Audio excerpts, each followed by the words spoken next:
Pourquoi certaines personnes éternuent-elles plus fort que d'autres?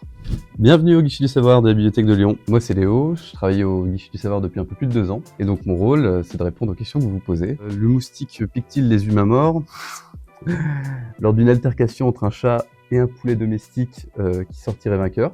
Pourquoi certaines personnes éternuent-elles plus fort que d'autres? 72 heures pour essayer de trouver une réponse, et on va utiliser les ressources à disposition sur internet ou à la bibliothèque pour essayer de répondre au mieux à ce qui se passe dans vos têtes.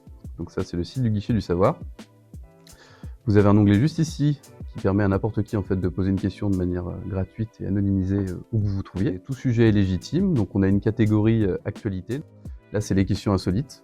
Toutes les questions un peu étranges que vous posez, elles arrivent ici, donc il y a des trucs un peu rigolos. Et ensuite, en bas, on a les questions récentes. Donc là, c'est toutes les dernières questions qui ont été posées et que vous retrouverez de manière chronologique, et donc qui sont alimentées tous les jours avec les nouvelles réponses qui arrivent. Aujourd'hui, une personne nous a questionné sur la présence d'un site historique gallo-romain dans le département de la Vienne.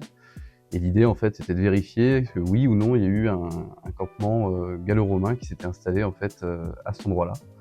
Et pour cela, ce que j'ai fait, c'est que j'ai été chercher à la bibliothèque. J'ai rien trouvé.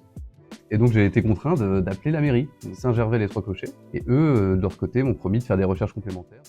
Le Guichet du Savoir, il a été créé en 2004 et ça répondait en fait à plusieurs objectifs, donc notamment valoriser le travail des bibliothécaires. Le but aussi, c'était de toucher des publics un peu plus vastes que simplement ceux qui sont présents en fait à la bibliothèque, parce que au Guichet du Savoir, en fait, n'importe qui avec une connexion internet peut poser une question. C'était aussi une manière de valoriser nos collections à nous, parce que dès qu'on utilise une source, le but aussi c'est de la citer et donc d'inviter, on va dire, les lecteurs à venir piocher dans les livres de la bibliothèque. Moi, ce qui me plaît beaucoup dans ce boulot, c'est que en fait, tous les jours c'est nouveau, parce que même si je reste derrière mon ordinateur, j'ai des questions qui sont variées sur tout ce sujet, donc j'apprends plein de choses. Pouvoir en fait prendre le temps nécessaire pour aller au bout des choses, me balader, chercher dans les livres et apprendre des choses, Puis on a plein de petites anecdotes à raconter en fait en rentrant chez nous le soir.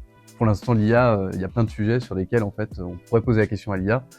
Et l'IA ne trouverait pas. Nous, on pourrait l'avoir en allant voir dans nos collections. J'ai retrouvé par exemple des films ou des livres que les IA n'avaient pas. Pour l'instant, c'est pas encore parfait du côté des IA, du nôtre non plus. Mais voilà, on a encore une petite plus-value.